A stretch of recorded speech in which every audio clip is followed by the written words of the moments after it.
कृष्ण कृष्ण कृष्ण हरे हरे, हरे राम राम राम हरे हरे। बोलो सद्गुरुदेव भगवान की जय। श्रीमद् भागवत महापुराण और 11वां सिकंद, 11वें सिकंद का 12वां अध्याय 12वां, उद्धव जी को कर्मों का परित्याग, उद्धव जी का कर्मों का परित्याग और सत्संग की महिमा का उपदेश। भगवान श्री कृष्ण ने कहा, उद्धव जी, संसार में जितनी भी गलत विसंगतियां हैं और आसक्तियां हैं, वे सभी सत्संग से नष्ट हो जाती है। नाम तुम्हारा सावन जैसा, धोता पाप सवेरा। सत्संग जिस प्रकार से मुझे अपने वश में कर लेता है, तो भगवान कह रहे हैं, भगवान श्री कृष्ण उद्धव को बता रहे हैं और आपको और मुझे भी बता रहे हैं, सत्संग जिस प्रकार से मुझे अपने वश में कर लेता है, उतना योग, सांख्य, धर्म पालन, स्वाध्याय और तप भी नहीं कर पाता। इसका मतलब क्या हुआ? सत्संग से भी परमात्मा मिल सकता है। लेकिन बीच में मैंने आपको कहा था, सत्संग आजकल 2 प्रकार के हो गए हैं, पहले से नहीं। आजकल जो चलता है ना, एक होता है मनोरंजन सत्संग, आए 2-4 शब्द गा लिए, नाच लिए, यानी थोड़ी बहुत मस्ती कर ली, नाच गाना कर लिया, ये भी सत्संग है। लेकिन यही सत्संग नहीं है। सत्संग यानी जिसमें पता चले कि मैं कैसा हूँ, गुरुओं की तरफ से बताया जाए कि हम कैसे हैं। सत्संग यानी दर्शनी, सत्संग यानी मिरर, और जिसमें पता चले कि मैं बुरा हूँ। अब उन्होंने ऐसे भी तो पता चल सकता है ना कि मैं अच्छा हूँ, नहीं पता चल सकता, क्योंकि अच्छे हम हैं ही नहीं। अच्छे होते तो फिर ऐसा नहीं होते जैसे हम हैं, बस इतना है। अच्छे होते तो खुद की शांति होती, आनंद होता, इतना कलेश थोड़ी होता, इतनी अशांति थोड़ी होती। जिसलिए हम दुखी हैं, जिस कारण की वजह से दुखी हैं, वहां एक ही बात समझ लें, कहीं ना कहीं हम जीवन में गलत हैं, इसके लिए दुखी हैं। मैंने बीच में आपको कहा था, शरीर में भी दुख आया है तो खान पान में कुछ कर लिया।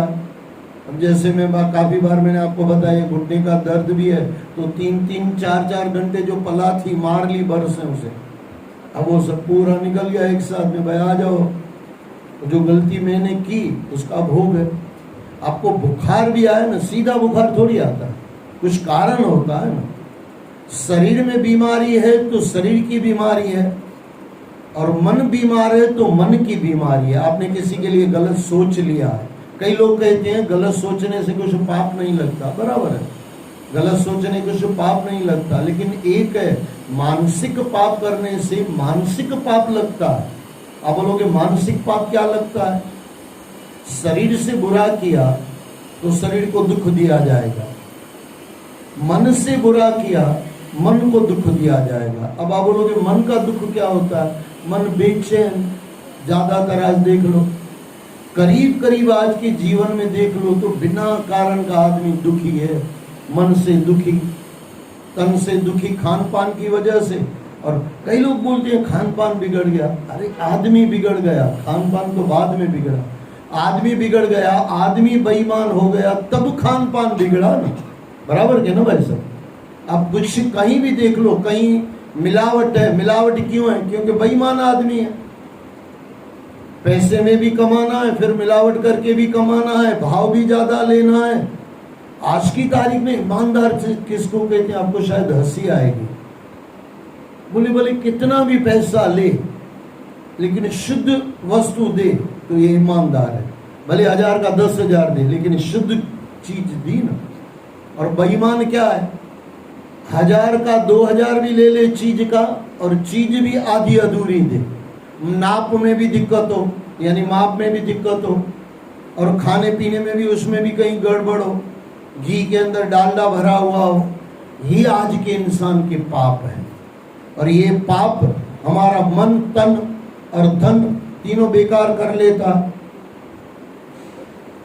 उतना योग, सांख्य, जितने भी परमात्मा के पाने के रास्ते हैं, यहाँ पे कृष्ण भगवान कहते हैं सबसे बढ़िया कोई रास्ता है वो सत्संग। और मुझे फिर दोहरा देना, मैं दोहरा दे रहा हूँ, किसी को बुरा लगे तो माफ करना, सत्संग में हमारा ध्यान होता ही नहीं है। सत्संग में पूरा डूबना है। जिस दिन सत्संग में पूरा डूबना आ गया ना, और शायद यहीं को कोट करके गुरु नानक देव जी महाराज जपजी साहब ने लिखा, नानक भगता सदा विगास, सुनिए दुख पाप का नाश। सत्संग में क्या होता है? सिर्फ सुना जाता है। सुनने से जीवन के सब पाप नष्ट हो सकते हैं, लेकिन सुनने से दो क्रियाएं हो जाए। सुनने से पहले एक तो हमारा पूरा डूबना हो जाए, ये हमारे हाथ में है। पूरी तन्मयता से सुने, पूरी लगन से सुने, और सुने हुए को जीवन में उतारने का पूरी ईमानदारी से प्रयास कह रहा हूं, क्योंकि हिम्मत तो परमात्मा देगा उतारने की। इतना याद रख लेना, पूरा जीवन में उतारने का प्रयास, और पूरा सुना जाए। और मैंने बीच में एक बार कहा था, बुद्ध भगवान के जीवन में एक बार कोई शिष्य आया, वैसे तो आते ही रहते थे, एक बार कोई शिष्य आया, बाबा जी ने सत्संग किया, बुद्ध भगवान ने सत्संग किया, और उनका एक नियम था कि बाद में सवाल पूछे जाते थे संगत की तरफ से। जब सवाल पूछे गए, बोले आज जो नया शिष्य आया है ना, आज से आपका गुरु, आप इनको पूछ लिया करो। जलन होती है ना लोगों को, ईर्ष्या कहीं भी आ जाती है। हम लोग कहते हैं संसार में ईर्ष्या मत करो, लोग मंदिरों में ईर्ष्या लेके आ जाते हैं। तो सबको ईर्ष्या लगी, बोले बाबा हम बरसों से सुन रहे हैं, इसने ऐसा तो क्या कर लिया, और हमने देखा दक्षिणा बक्षिणा तो आपको ऐसा कुछ दिया नहीं, ये आपका कैसे हो गया, गुरु कैसे हो गया, ये सेकंड नंबर का गुरु कैसे हो गया, दूसरा पहले आप और दूसरे नंबर ये ऐसे कैसे हो गया, हमसे आगे कैसे निकल गया। कोई आगे निकल जाए किसी को दुख नहीं है, हमसे आगे निकल जाए ये दुख है। अब कभी भी देख लेना, कोई कितना भी कमा ले, लेकिन आपके पीछे तो आपको संकट नहीं है, आपको लगेगा मुखा क्यों होती है भाई, मेरे से आगे कैसे निकल गया। बुद्ध भगवान ने कहा इसने जो सुना ना, एक बार में सुन लिया, और जो मैंने दे दिया ना, बाबा ने ले लिया। आज के बाद ये आपका बाबा है और मेरा बोले बड़े शिष्य है, ये है एक बार सुनने से। और सच कहूं ना, एक बार सुनना आ जाए ना, मैं काफी बार आपको कहता हूं, जितनी ईमानदारी से हम झगड़ा करते हैं, इतनी ईमानदारी से सुनना आ जाए ना, काम हो गया वैसा। मेरे पिताजी कहते थे, बोले पुत्र घणी केडो मस्त तो माना एक टॉक कभी हुई के चलो पुत्र घणी केडो मस्त तो मानो मूंखे ईअं सोचणो पवंदो बाबा असांजी तारीफ़ थो करे कि न छा थो चए, बराबरि कयो न। चयो भाई घणी केॾो मस्त थो, मुंहिंजा बाबा पोइ चई पुट सत्संग में इहो ढिल्लो ढिल्लो छो लॻो पियो। बस वो बार मेरे पिताजी कहते 1998 में मेरे पिताजी गुजर गए मार्च में, और फरवरी के आसपास लास्ट का ही प्रोग्राम था किसी के घर पे 7-8 दिन का। फिर घर जाके मैं पूछता था, तो बोला बाबा जी कैसे रहा, पैरों में बैठ के शांति से, और फिर मैं उनको पूछता था कैसे रहा। लास्ट उनके वर्ड थे, बोले मुझे जो बेटे देना था ना, और जो तुझे लेना था ना, तुझे जो देना था वो मैंने दे दिया, वहां मुझे संतोष था। और सतपुरुषों तो वही उनका संकेत का बाय बाय टाटा, अब मेरी जरूरत नहीं है। लेकिन बड़ों का कहना हमारे समझ में बाद में आता है, चिड़िया चुग गई खेत। बाकी उस समय मेरे पिताजी ने कहा था, बेटे बेटे आज के बाद मुझे तुझे कुछ नहीं कहना, जो तू लड़ाई में मस्त करता है ना, और वहां पे भी तू मस्त है। ये मस्ती हर जगह आ जाए ना, आनंद आ जाए। गुरु ग्रंथ साहब में आता है, पाप की वेला उठ उठ खलोया, सोए हुए इंसान को कह दो दारू मिलेगा, आ जा, रात को 2 बजे आ जाएगा। सोए हुए इंसान को, सत्संगी इंसान को रात को 2 बजे बोलो भाई साईं का सत्संग है, आ जाओ, कितने आदमी आएंगे।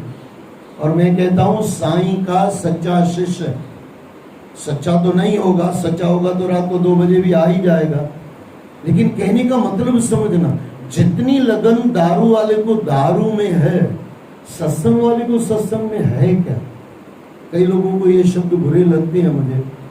कई लोग मुझे कहते हैं कि भाई साहब ऐसा मत किया, मत कहा करो। बोला क्या करूं भाई साहब, देखा है मैंने संसार में, कमाना हो रात को, ये लोभ है ना, गुरुओं ने गजब किया है। करणो हो तो सोना कियो परियो लोभ कह पंद, नान कसम्यो रम गयो अब क्यों रोवत अंध। आपको पता है काम क्रोध लोभ, लोभ को थोड़ा दूर रखो। काम, कितनी देर आप काम में रह सकते हो? कोई भी काम समझ लो, आपकी इच्छा। संसार के काम में भी 24 घंटे काम कर सकते हो। कामी पुरुष 24 घंटे काम नहीं कर पाया, प्यारे पास लग सकता है? नहीं। काम क्रोध 24 घंटे क्रोध कर सकते हो? कभी नहीं। लोभ को थोड़ा बाद में देखते हैं। मोह, मोह यानी बच्चे को लेके बैठ जाओ या जायदाद को लेके बैठ जाओ। जो चीज आपको प्यारी है 24 घंटे लेके बैठ सकते हो? नहीं। अहंकार 24 घंटे अहंकार कर सकते हो? एक उम्र के बाद अहंकार भी चला जाता है, क्रोध भी चला जाता है। जब बच्चे सुनना बंद कर देते हैं, बाबा जी बोल बोल के थक जाते हैं, मुझे तो कहीं रोना आता है। यही कृष्ण भगवान, कृष्ण वंदे जगत गुरु, 56 करोड़ यादव कृष्ण से नहीं समझ पाए भाई साहब, नहीं समझ पाए। ये तो पता नहीं मैं कैसे बोल देता हूँ। मुरारी बाबू ने एक बार बोल दिया तो उनको लोग मारने आए थे, बोले क्या बोल दिया? अरे बोले भाई मैंने नहीं बोला, मैंने ग्रंथ से निकाल के बोला। बोले नहीं ऐसे मत बोल। लेकिन ये हकीकत है, सच्चाई को कैसे बदल सकते हो तुम? 56 करोड़ यादव, अगर आप इतिहास उठा के पढ़ लो, कृष्ण भगवान समझा समझा के थक गए, फिर कृष्ण जाके आराम से बैठ गए और वो 56 करोड़ यादव कृष्ण के सामने लड़ाई में मर के, खुद को मार के मर गए। क्योंकि वो संतों का भी उस दिन बीच में हमने देखा था, श्राप भी था। लेकिन समझाने वाला कृष्ण भगवान है, लेकिन समझने वाला नहीं है। क्या करोगे भाई साहब? एक उम्र के बाद क्रोध भी चला जाता है, बोल बोल के इंसान थक जाता है, क्रोध भी चला जाता है। एक उम्र के बाद अभिमान भी चला जाता है। अब देख लेना, 80-90 वर्ष का बाबा जी है, कोई नहीं सुन रहा है। अब वो जितनी मिलकत थी सब बेटों ने ले ली, अब इसका बाबा का अभिमान भी चला गया। और मोह तो कोई साथ में बैठता ही नहीं है, मोह करे कैसे? पर पोटरे सा वेणवा पर डाले के दे तो सही ना वो माता बात। थोड़ी कड़वी है बातें, माफ करना। पर पोटरो नो डींदी थोड़ी है भाई साहब, अल्लाह शाह लगन दस। अरे माता तुझे पी के, तुझे सौरे के, तुझे सौरे जे सौरे के, उनजे पी के हिन पाले वडो कयो। कई बार दुख लगता है। मैं एक जगह में था, परदादी यानी माँ की माँ, ये बाप की माँ अपने पर पोते को लेके बैठी हुई थी। परदादी बेटी को लेके बैठी थी। उसकी माँ के लिए संभालना संभालना, गिर जाएगा मेरा बच्चा। तो मैंने पाठ रखा था, मैं बोला इसका जवाब सत्संग में ले लेना। फिर मैंने वो माता को कहा, मैं बोला माता तुझे पी तुझे मुर सके न माता पाले वडो के। और उसके बाप को भी इसने बाप के बड़ा करके बड़ा किया। तेरे बच्चे को पालना नहीं आएगा। लेकिन पता नहीं क्या आज का इंसान है। जरा तो भाई ऐसा समझे खड़ी के बच्चे को लेके हम चले जाएंगे, क्या है राम जान। वैसा इस संसार के दुख गजब के आज के, बात बरोबर समझना। कुछ समय के बाद अभिमान भी चला जाता है। अब आओ लोभ के अंदर। रात 90 बरस का बुढ़ा होगा तो भी लोभ होगा, और मुझे माफ करना उल्टा ज्यादा लोभी होगा। जितना जवान लोभी होगा ना, उससे ज्यादा बुढ़ा लोभी होगा। ऐसी कहानी आती है, छोटी सी कहानी। बोले डॉक्टरों ने जवाब दे दिया, बोले बाबा मरने वाले हो। लड़कों को बाप ने बोला, बोले भाई सब धीरे धीरे हलो, उते ही अलीगढ़ हुआ ही मरंदा हो तो उते रास्ते में मरंदा हो तो ये जगह एम्बुलेंस या पैसा है ये भी बची है। बाप भी निकल पड़ा के चलो ठीक है, चलते चलते मरेंगे। ये है लोभ भाई साहब। 24 घंटे कोई बुराई रह सकती है ना हमारे अंदर, रहती है ना, वो है लोभ। कभी चेक कर ले। रात को 2 बजे भी आपको किसी का फोन आ जाएगा ना, अच्छा किसी को दारू नहीं चाहिए, मैं समझ गया, लेकिन किसी को फोन आ जाए 5 लाख रुपया दे रहा हूँ, रात को 2 बजे आ जा, और बॉम्बे में बुलाए चले जाए, चला जाएगा कि नहीं बनता? कोई भी उम्र का बंदा होगा, लोभ 24 घंटे चलता है। इसके लिए कहीं से भी देख लो, काम, क्रोध, लोभ, मोह, अहंकार, ये बड़ी उंगली लोभ की होती है। इधर से गिनो, काम, क्रोध, लोभ बीच में है, सेंट्रल है, पूरा पूरा रीढ़ की हड्डी है लोभ जैसा। और लोभ से बचना हो ना तो दानम एकम कल्चर, जहां आपको सही लगे दान करते रहो, और वो शुद्ध पैसे से फिर जैसा अन्न वैसा मन हो जाता है। सत्संग जिस प्रकार से मुझे अपने वश में कर लेता है, ये सबसे बढ़कर कुछ हो तो भगवान कृष्ण कहते हैं, और वो भी कैसे भगत को? उद्धव भगत को। संत शिरोमणि है और भक्तों में शिरोमणि है हमारे उद्धव जी महाराज। ऐसे भक्त को बताया जा रहा है भगवान कृष्ण की तरफ से कि सत्संग जिस प्रकार से मुझे अपने वश में कर लेता है, उतना योग, सांख्य, धर्म पालन, स्वाध्याय और तप भी नहीं कर पाता। सत्संग के सन्मुख व्रत, यज्ञ, वेद पाठ, त्याग, दान, तीर्थ, यम, नियम आदि सब व्यर्थ है। एक भी रास्ता भगवान कृष्ण ने नहीं छोड़ा। ये कहा कि सबसे पहले नंबर पर कोई है तो सत्संग, क्योंकि ये सब चीजें सत्संग से आप सीख सकते हो और दुनिया में ला सकते हो और जीवन में ला सकते हो। इससे इनसे कोई मुझे वश में नहीं कर सकता। यानी ऊपर कह गया, मैं वश में कहां से आता हूं? सत्संग में से।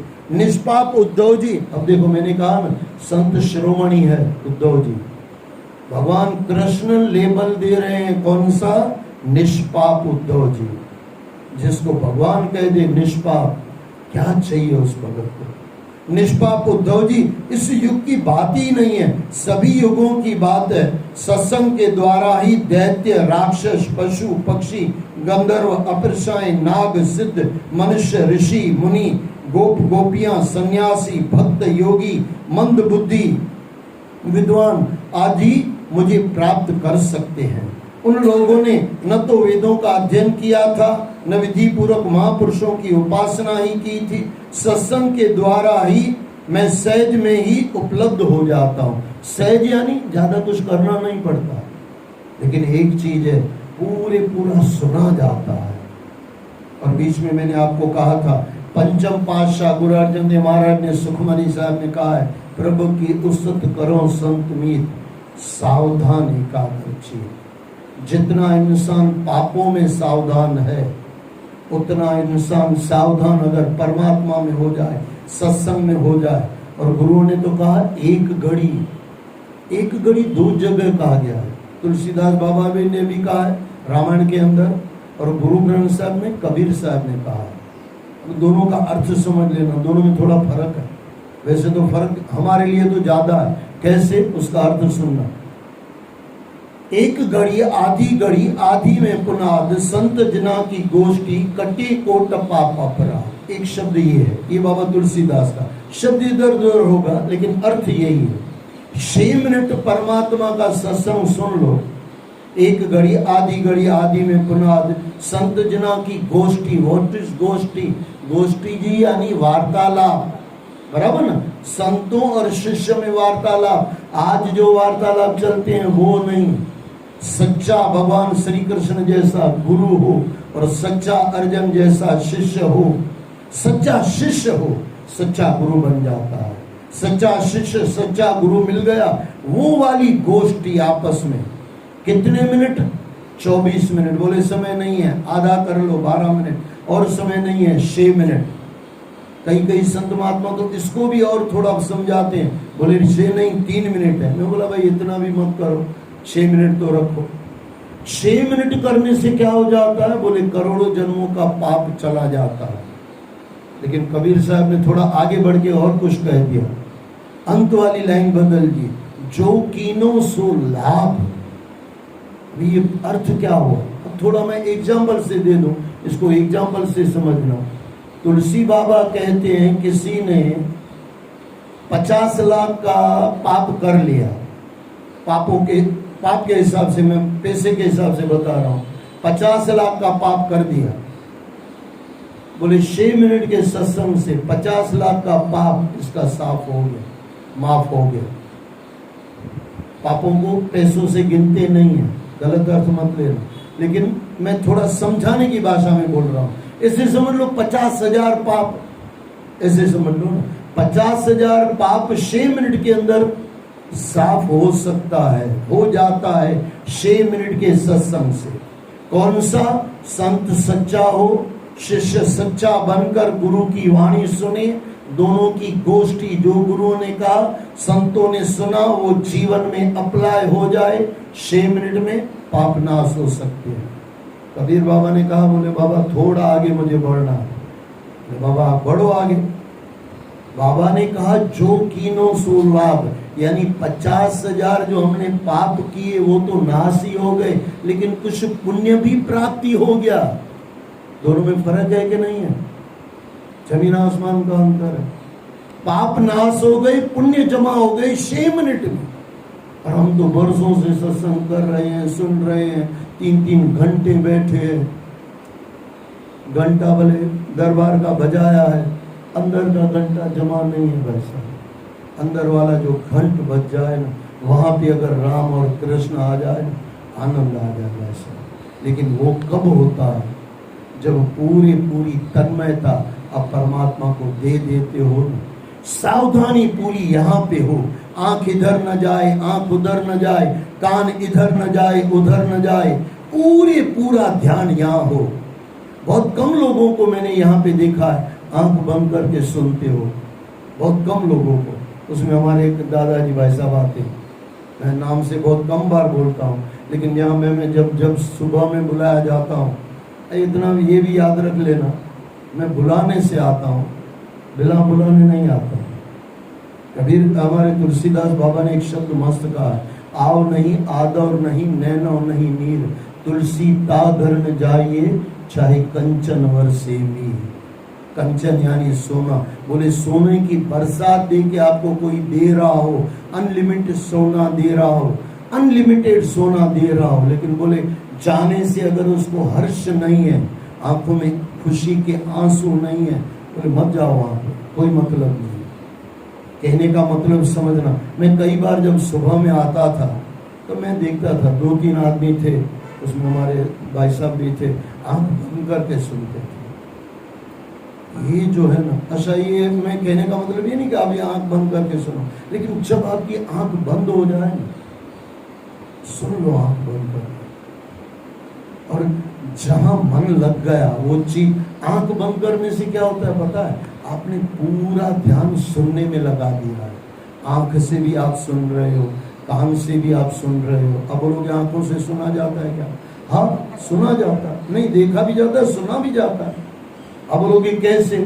आप कभी एक बार ट्राई करके देखना, जीवन में मजा आ जाएगा। आप किसी से झगड़ा कर रहे हो ना, उससे मुंडी सामने मिला के झगड़ा मत करना, ऐसे करके, वो ऐसे देख रहा है, आप ऐसे देख रहे हो, ऐसे झगड़ा कर लेना, पता चल जाएगा। सही झगड़ो थी सको एक बार भी करके देखना, ट्राई करना जिंदगी में एक बार, फिर कभी जिंदगी में झगड़ा नहीं कर पाओगे, गारंटी से। नियम एक ही के सामने देख के झगड़ा मत करो, इधर उधर देख के झगड़ा करो। गाली भी देनी है तो ऐसे देख के गाली दो, उसको गाली लगेगी भी नहीं और आपको गाली देनी भी नहीं आएगी, मजा आ जाएगा।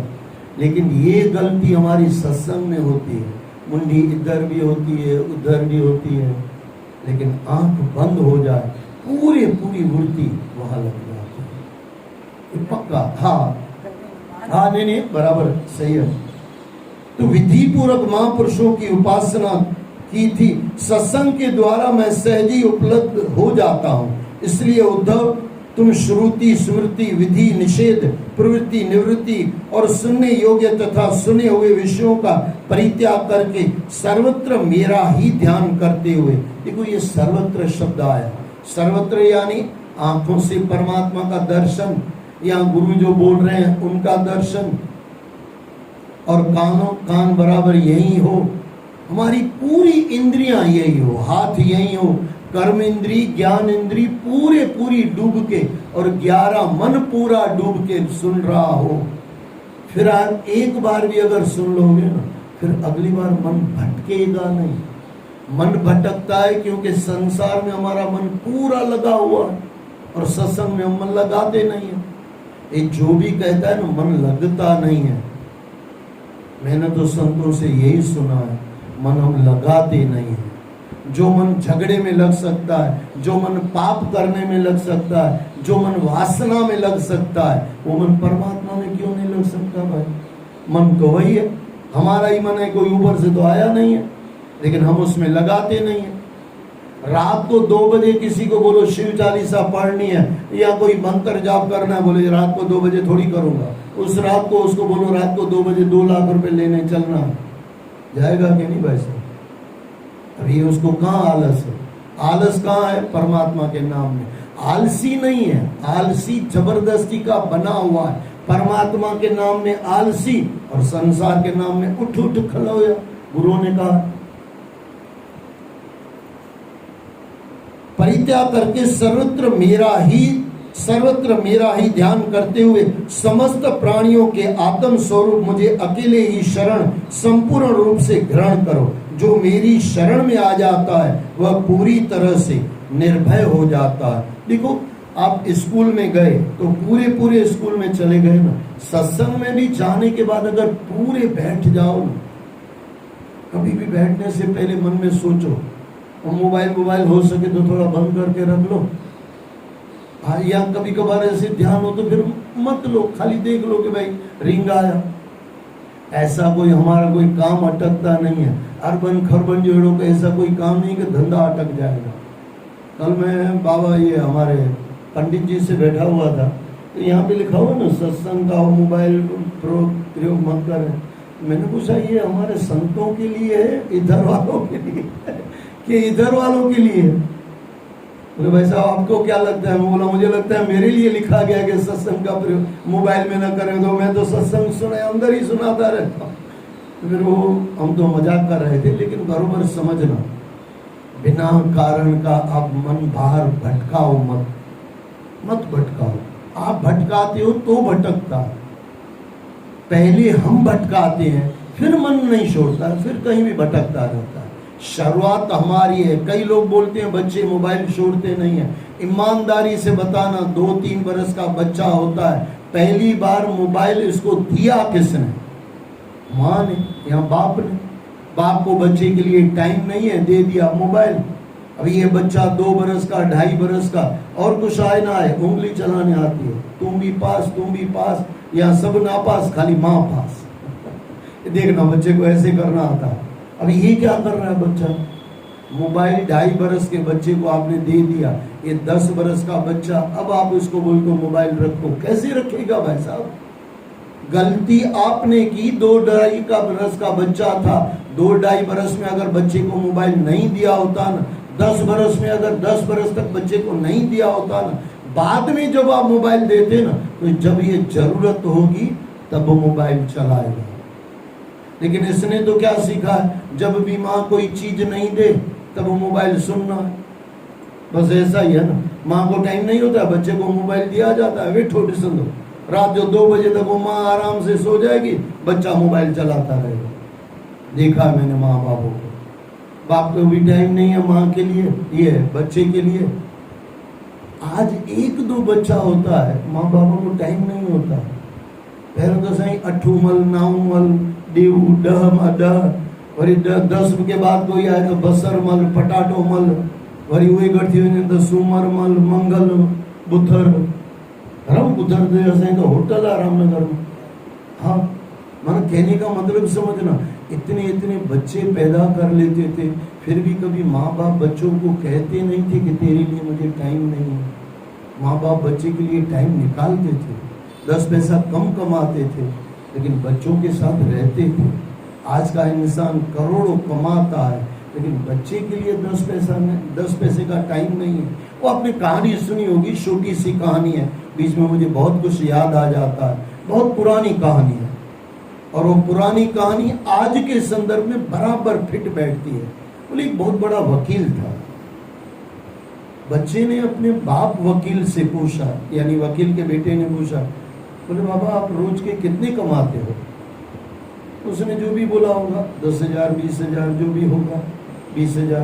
बोले बाबा ऐसे नहीं, आप 1 घंटे में कितना कमाते हो वो मुझे बताओ। अब ये वकील आदमी है, 2 मिनट लगा उसको कैलकुलेटर पे हिसाब किताब करके। बोले उस जमाने में, बोले बेटे 100 रुपया कमाता, बोले बाबा 20 रुपया आप मुझे दोगे?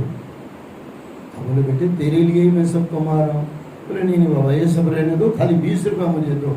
20 रुपया बाप ने दिया अपने बेटे को और 80 रुपया बेटे ने जमा करके रखा हुआ था, बाप को दिया। बोले 80 रुपया ये और 20 रुपया आपने जो ये दिया 100 रुपया, 1 घंटा बाबा मेरे साथ बैठ जाओ ना खाली। आज के ज़माने में कहानी बराबर फिट बैठती है।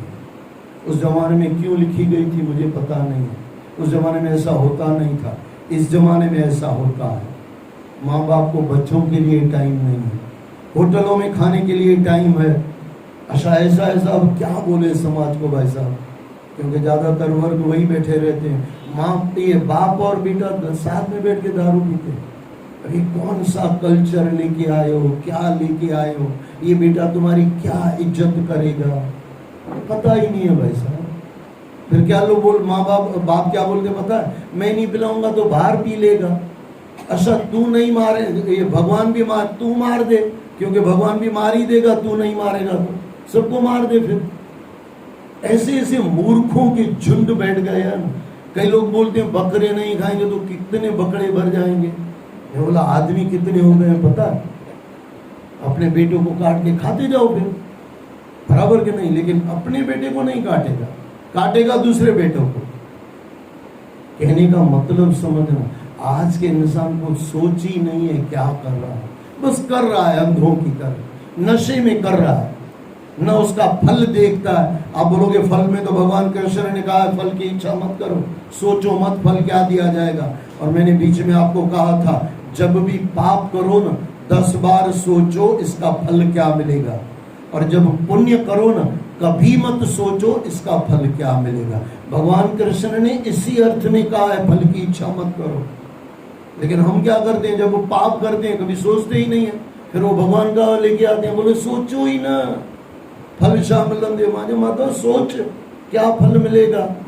पाप का फल सोचा जाए शायद पाप नहीं होगा, और पुण्य का फल सोचा न जाए तो पुण्य करते समय आपको कभी अपमान नहीं आएगा, क्योंकि आप सोचते ही नहीं हो इसका फल क्या मिलेगा। बहुत आसान है चीजें समझना, समझ जाए तो आनंद आ जाए।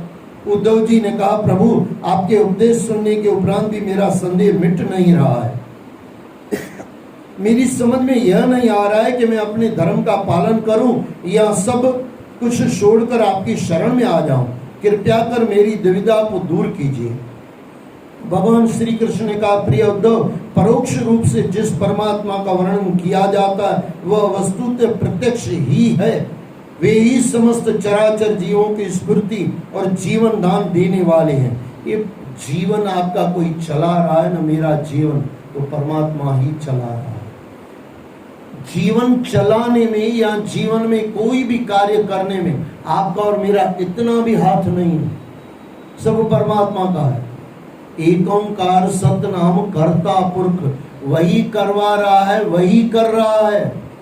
और नहीं समझ में आए ना तो छोटी सी बात कह के मैं आगे बढ़ूं। अब कभी बहुत बड़े संकट में फंस जाओ और आपको जो मदद करने आ जाए ना, समझना यही राम बन के आया है, या यही राम ने भेजा हुआ है, यही रामदूत हनुमान है। हनुमान ऐसे थोड़ी पूछड़ी लेके आ जाएगा, ऐसे थोड़ी भाई साहब, पूछड़ी थोड़ी दूर बेच के भी आ सकता है ना, क्योंकि सब कुछ कर सकता है हनुमान जी महाराज। सूक्ष्म रूप दर्शी दिखावा, विकट रूप धरि लंक जरावा। जो इतना बड़ा रूप भी धारण कर सकता है, छोटा भी कर सकता है, तो मनुष्य का रूप क्यों नहीं लेके आ सकता है। और संतों महात्माओं को तो दर्शन हुए, जो अधिकारी सही है उसको दर्शन हुए। वैसे ही समस्त चराचर जीवों की स्फूर्ति और जीवन दान देने वाले हैं। वे ही अनाहत नाद रूप स्वरूप प्राणों के साथ सर्वप्रथम मूलाधार चक्र में प्रवेश करते हैं। अनाहत चक्र, एक होता है आहत चक्र, ये मैंने किया, ये आहत चक्र है, ये मैंने किया आहत चक्र है। 2 चुटकी बज रही है, उसकी आवाज निकल रही है। अब ये किया, ये आहत चक्र है। आहत यानी किसी को आपने लगाया। अनाहत चक्र, अनाहत यानी वहां कुछ लगाना नहीं है, लेकिन एक शब्द चल रहा है। गुरु यही कहते हैं कि एक बार वो सुनने में आ जाए, आनंद आ जाए। और जब तक अनाहत चक्र तक नहीं पहुंचे अनाद नाद भी कहा जाता है। यहाँ से मूलाधार चक्र को इसको कह के आगे बढ़ रहे हैं, लेकिन वो अंदर अनाद चक्र जिसको आहत से नहीं, यानी किसी को ठोकना नहीं है। जैसे ये आवाज निकलेगा, आपको कम सुनाई दे रहा होगा लेकिन आवाज है। ये आहत यानी किसी को घर्षण करने से, ये घर्षण आहत आहत चक्र, और वो अनाहत अनाद नाद, फिर अनहद नाद, उसका वर्ड क्लियर आया, अनहद नाद।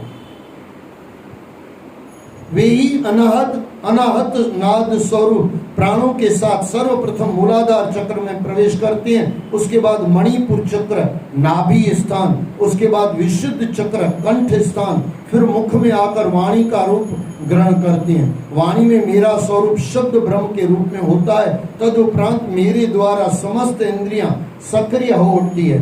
समस्त कर्ता करण और कर्म मेरी ही अभिव्यक्तियां है। जिसको कर्ता यानी करने वाला वही है, या करवाने वाला है, या करने वाला समझो आपकी मर्जी। मैं कुछ नहीं करता, परमात्मा करवा रहा है, कर्ता पुरख। एक बार कर्तापना भी निकल जाए ना, गुरु ने तो कितने रास्ते दिए, छोटे छोटे रास्ते सीधा परमात्मा तक पहुंचने के लिए। सत्संग बैठ के पूरा सुना जाए तो भी उद्धार हो जाता है, और कर्तापन संसार में से निकल जाए कि मैं कर रहा हूं, ये भी निकल जाए तो भी परम तत्व तक पहुंचा जा सकता है। कितने रास्ते संतों ने बताए। और यहाँ पे समस्त कर्ता करण कर्म मेरी ही अभिव्यक्तियां है।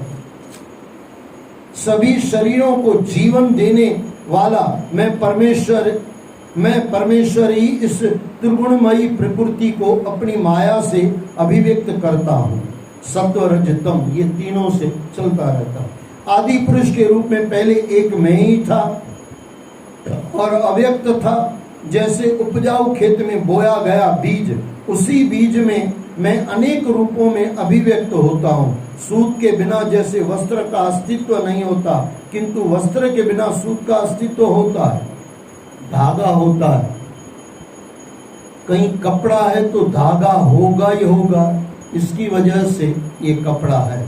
लेकिन धागा है तो जरूरी नहीं कि कपड़ा हो, धागा ऐसे भी रह सकता है। परमात्मा सृष्टि के बिना भी हो सकता है, सृष्टि में भी हो सकता है। ये थोड़ा समझने का प्रयास करना। उसको कहा गया एक ओंकार सतनाम कर्ता पुरख निर्भव निर्वैर अकाल मूर्त अजूनी सहभंग। सहभंग यानी जो खुद बना हुआ है। सूत को तो फिर भी किसी ने बनाया, किसी ने खेत में डाला, कपास हुई, उसमें से फिर सूत हुआ, धागा हुआ। लेकिन परमात्मा अजूनी सहभंग जो खुद बना हुआ है, किसी ने नहीं बनाया हुआ। ये खुद बनाया हुआ शब्द भी बनता नहीं है, लेकिन बनाना पड़ता है क्योंकि वाणी का सामर्थ्य नहीं है परमात्मा को पूरा बता सके। वाणी कहीं न कहीं आके रुक जाती है। वाणी की एक सामर्थ्य है, बस उससे आगे नहीं बढ़ सकती। समझाने के लिए कहना पड़ता है, ये थोड़ा समझना। समझाने के लिए कहना पड़ता है कि ये वाणी, ये जो यहाँ पे एक शब्द आया, अनेक रूपों में अभिव्यक्त होता है। उस सूत जो होता है, सूत को बनाने वाला कोई है। जैसे उसका अगर सीधा सा एग्जाम्पल हो जो ग्रंथों में दिया गया है, मिट्टी होती है, मिट्टी में से घड़ा बना, लेकिन मिट्टी नहीं हो तो घड़ा नहीं बन सकता है। लेकिन मिट्टी है तो घड़ा ही बनेगा, ये पक्का नहीं है। मिट्टी ऐसे भी हो सकती है। परमात्मा सृष्टि के बिना हो सकता है, सृष्टि में भी हो सकता है, और सृष्टि के बाद भी हो सकता है। आद सच जुगाद सच है भी सच, नानक होसी भी सच। और जो खुद बना हुआ है उसको किसी ने बनाया नहीं है। छोटी सी छोटी चीज किसी ने बनाई है। परमात्मा बना बनाया है। जैसे हमारी आत्मा बनी बनाई है, किसी ने बनाई नहीं है। न कोई बिगाड़ सकता है, न कोई बना सकता है, न कोई प्लस, न कोई जाड़ा कर सकता है, न कोई पतला कर सकता है, न कोई नाश कर सकता है, न कोई एक आत्मा से दो आत्मा कर सकता है। छोटी सी बात कह के मैं आगे बढ़ जाऊं। आजकल एक कोई पंथ है, मैं नाम नहीं ले रहा हूं, बोले आदमी पैदा होता है, कुत्ता कुत्ता ही होगा, गधा गधा ही होगा। अरे गधे महाराज क्या बोल रहे हो, कहाँ से लाए हो? अपनी बकवास चालू कर दी है। किसी का नाम नहीं ले रहे हैं, बाकी ये है हकीकत है। वो ग्रंथों में कहा, उनके ग्रंथों में, अब ग्रंथ तो क्या, ऐसे को तो मैं किताब भी नहीं कहता, किताब कहना भी, किताब की समझो लघुता हो जाएगी, उसकी इज्जत खराब हो जाएगी किताब की। बात बरोबर समझना। ये मनुष्य मनुष्य ही बनता है। बोले कहां से, ऐसे क्यों? बोले केले में से क्या आता है? अब बोलोगे केला। सफरजन में से क्या आता है? बोले सफरजन। इमली में से क्या आता है? इमली। जितने भी नाम लोगे आप बोलोगे उसमें से वही आएगा। फिर बोले आदमी से आदमी, कुत्ते से कुत्ता। तो आपने क्या अपने आदमी को, कुत्ते को बीज समझ के रखा है क्या? आदमी बीज नहीं है भाई साहब। अगर बीज है तो फिर एक काम करो ना, आदमी कोई मर रहा हो उसकी आत्मा निकाल के मिट्टी में डाल दो, फिर 10 आत्माएं और निकल जाएगी। कभी होगा क्या ऐसा? कुत्ता कोई मर रहा हो उसको नदी अंदर दबा दो और फिर उसमें से 10 कुत्ते पैदा करके दिखाओ। झमरुक में से झमरुक पैदा होगा, सफरजन में से सफरजन पैदा होगा। आदमी से आदमी पैदा नहीं होगा, आत्मा से 2 आत्माएं नहीं निकलेगी। बीज नहीं है, वो अंश है। बीज और अंश में फर्क है। आप ये कुर्सी को तोड़ के इसके अलग अलग टुकड़े कर सकते हो। परमात्मा टूटा तो नहीं गया, लेकिन उनके कुछ अंश अलग हो गए आत्मा परमात्मा से। वो आत्मा परमात्मा अंश हो गए, बीज नहीं है। तो फिर जितने भी बीज आएंगे उतने आत्मा हो जाएंगे। ऐसे नहीं होता है, ये गलत चीजें नहीं है। यहाँ पे जहां पे जो गलत मिले ना, हाथ जोड़ के निकल जाओ, कोई मतलब नहीं है। आदमी आदमी कभी हो सकता है, ऐसा नहीं कि आदमी आदमी नहीं होगा। कर्म सही करो, आदमी का आदमी बन सकते हो। और कर्म सही करो, आदमी से देवता बन सकते हो। और आदमी सही करो, ऋषि मुनि बन सकते हो। और सही करो, परमात्मा बन सकते हो, हम ब्रह्मास्मि तक पहुंच सकते हो। लेकिन पहुंच सकते हो, पहुंचे हुए नहीं हो, ये याद रख लेना। अंश है ईश्वर, अंश जीव अविनाशी, चेतन अमल सहज सुख राशि। अंश से अंशी पैदा होता है, शादी करके क्रिया है उस हिसाब से पैदा हो सकता है। बाकी जमीन में बीज डालो और ऐसे डबल हो जाएगा, ऐसे किसी को मत मानो। जितने भी प्राणी हैं बीज नहीं है, बीज और अंश में फर्क है। अंश अंशी जैसा हो सकता है, बीज बीज में से फिर बीज पैदा होगा। वो बीज मेरी भाषा में कहो तो निष्प्राण है। आप बोलोगे प्राण है, लेकिन हमारे वाला प्राण नहीं है। उसके अंदर कुछ ये वनस्पति वाले कुछ कहते हैं 5 से 7% उसके अंदर कुछ आत्म तत्व उसके अंदर। ऐसा नहीं कि नहीं है, लेकिन हम जो अच्छा किसी पेड़ को आपने कुछ तोड़ा तो हम जैसे रोते हैं ऐसे पेड़ नहीं रोता है, उसको थोड़ा बहुत दुख होता है। ऐसा नहीं कि नहीं होता है, लेकिन हमारे दुख में और उसके दुख में जमीन आसमान का अंतर है।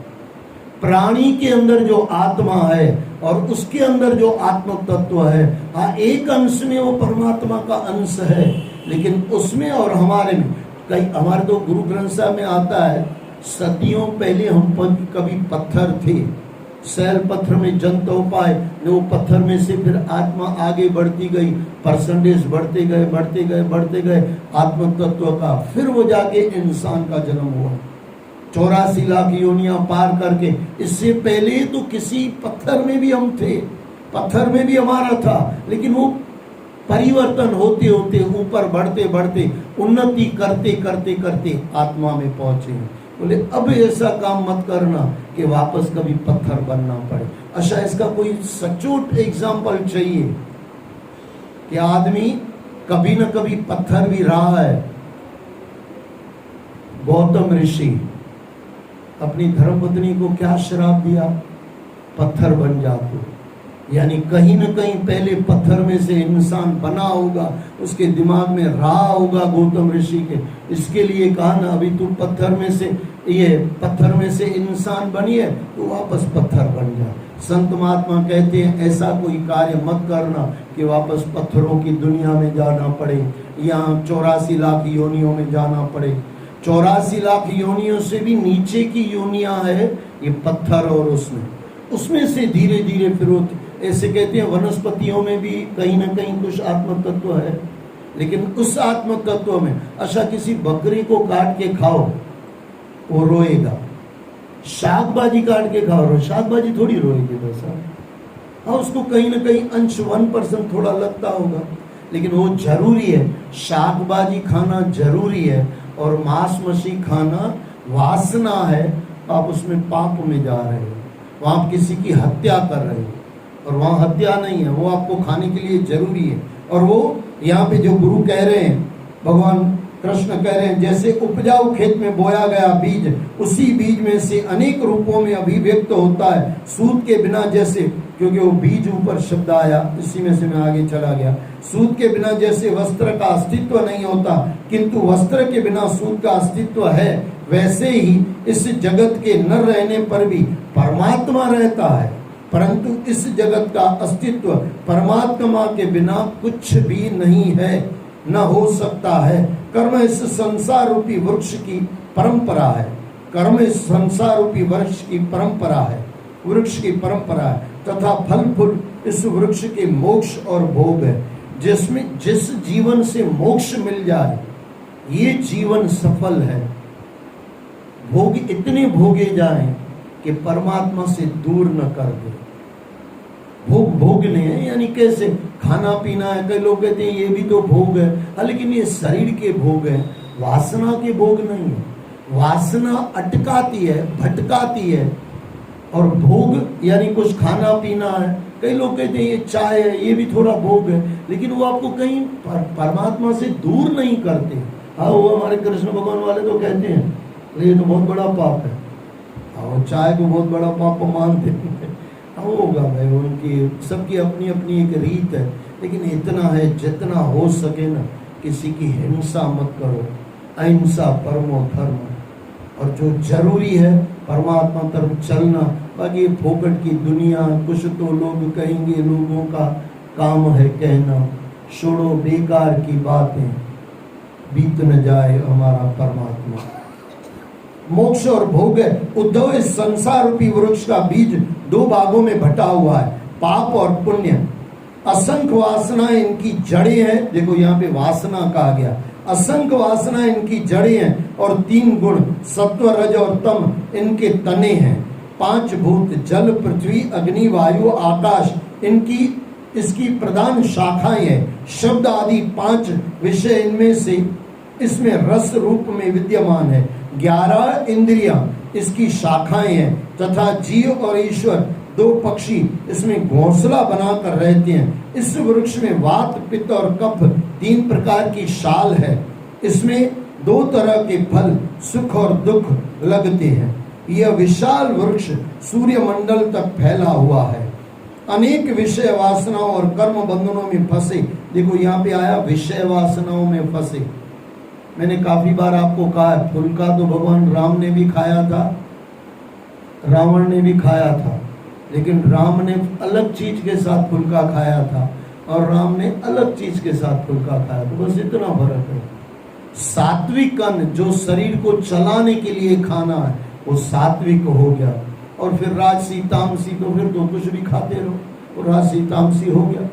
तामसी हमारे गुरु ग्रंथ ये गीता में तो आता है, जैसा अन्न वैसा मन। तामसी होगा तो आपकी वृत्तियां तामसी हो जाएगी। लहसुन प्याज जैसे वो, वहां पे तो लहसुन प्याज तक मना कर दिया गया। समझने वाली बातें, और ये तो मैंने करके देखा है। जितना आप लहसुन ज्यादा खाओगे ना, हाँ कहीं दवा के रूप में ले रहे हो वो चीज फिर थोड़ा अलग होगा।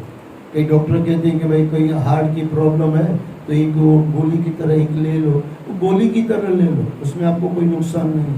लेकिन अगर खाना खाने में लहसुन प्याज है, ज्यादातर लहसुन, आपकी वृत्ति तामसी हो जाएगी।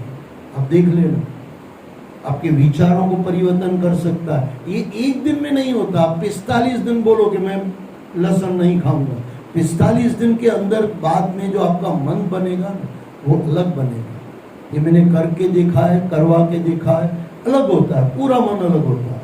आप एक काम करो ना, इतना लंबा 45 दिन नहीं देखना है, एक काम दूसरा करो, 8 दिन खाली फलों के ऊपर रहो, लेकिन डॉक्टरों को पूछ के, क्योंकि आजकल पता नहीं कौन सी बीमारियां हैं या किसको कौन सी बीमारी है। 8 दिन खाली फल के ऊपर रहो, आपका मनोवृत्ति देखना पूरा बदल जाएगा। आपका सत्संग में मन लगेगा, परमात्मा में मन लगेगा, वासनाओं से मन हटेगा, क्योंकि फल के अंदर कोई भी बुराई नहीं है। आप बोलोगे कैसे? किसी भी गुरु के चरणों में जाते हो और फल लेके जाते हो, ज्यादातर या किसी भी साईं के दरबार में, परमात्मा के दरबार में जाते हैं, फल लेके जाते हैं, और ज्यादातर संत महात्मा फल खाते रहते हैं, खाना कम खाते हैं, और कई लोग तो खाते ही नहीं है। संत महात्मा की मैं बात कर रहा हूँ। जितना हो सके ना 3-4 दिन आप करके देखो, आपको पता चल जाएगा। और ये मैंने किया है, वो मैं आपको बताता हूँ, जो मैं करता रहता हूँ। कई बार भी मुझे लगता है कि मन थोड़ा बेचैन हो गया, 3 दिन बंद कर दो, 3 दिन खाली आपको जो ये फ्रूट खाने हैं वो खाओ। लेकिन फिर मैं दोहरा दूँ, थोड़ा डॉक्टरों से पूछ के, तो क्योंकि मैं तो हष्ट पुष्ट था, अब थोड़ा ये टांग ने थोड़ा बैठा दिया है। बाकी तो हष्ट पुष्ट था तो मैं कुछ भी कर लेता था, अभी भी कुछ भी कर लेते हैं। लेकिन जो फ्रूट है वो आपको कभी नुकसान नहीं देगा। फिर भी मैं वापस दोहरा दूं, कभी किसी को चेंज करना हो, खाना बंद करना हो, तो डॉक्टरों की सलाह से करना, मेरी सलाह से नहीं। मैं आपको कुछ दे रहा हूं, लेकिन हो सके तो डॉक्टर से पूछ लेना और 3 दिन खा के देखना। और ऐसे कहते हैं कि फ्रूट में ज्यादातर सब विटामिन आ जाते हैं, लेकिन वो मौसम का फल हो, तो जैसे अभी केरी है, केरी खाओ तो आपको सब कुछ मिल जाएगा। अब आजकल का बिना मौसम के भी फल मिलने लगे हैं ना, वो दुख का कारण है। बिना कारण के वो कैसे, आजकल वो इंजेक्शन का जमाना है, ये तकलीफ है। बाकी मेरे पिताजी कहते थे यहाँ संतों से, जो मैंने सुना कि बोले मौसम के हिसाब का फल खाओ, आप कभी दुखी नहीं होंगे। तो इतना करके देखने जैसा है। अनेक विषय वासना और कर्म बंधनों में फंसे लोग इस वृक्ष पर गिद्धों के समान बैठे रहते हैं और इनके दुख रूपी फल को खाते रहते हैं। जो अरण्यवासी परम विद्वान है, अरण्यवासी यानी जो जंगलों में रहते हैं, वन में रहते हैं, या घर में वन बना के रहते हैं। घर में भी वन बना सकते हो, एक रूम बना लो। मेरा तो ऐसा ही बना हुआ। रमेश भाई साहब मेरे घर में ऊपर आए, बस मेरा वो आश्रम जैसा है। आओ, 2-4 जो बातें हैं सुन लो, कर लो, बताना है कुछ बता के जाओ, सुनना है सुन के जाओ, अपने रूम में जाके बैठ जाओ आराम से। और हमारे घर में सबके रूम अलग, भगवान ने बहुत कुछ इतना तो दिया है, सबका रूम अलग अलग है। अपना रूम बना लो, अपने परमात्मा के साथ मस्त रहो, झंझट हम बाहर निकलो। झंझट वारन के चौक, काम हो तब आ जाना, और काम नहीं हो तो तुम तुम्हारे रास्ते, हम हमारे रास्ते।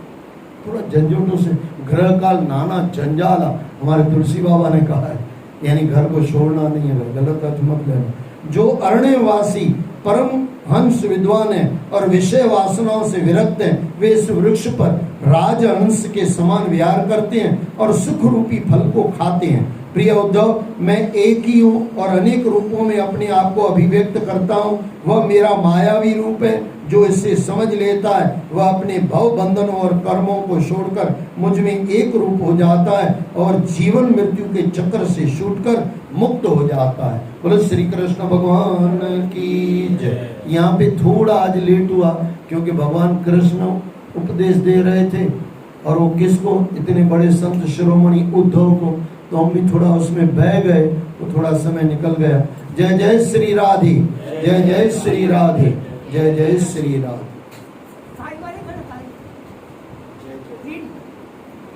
हो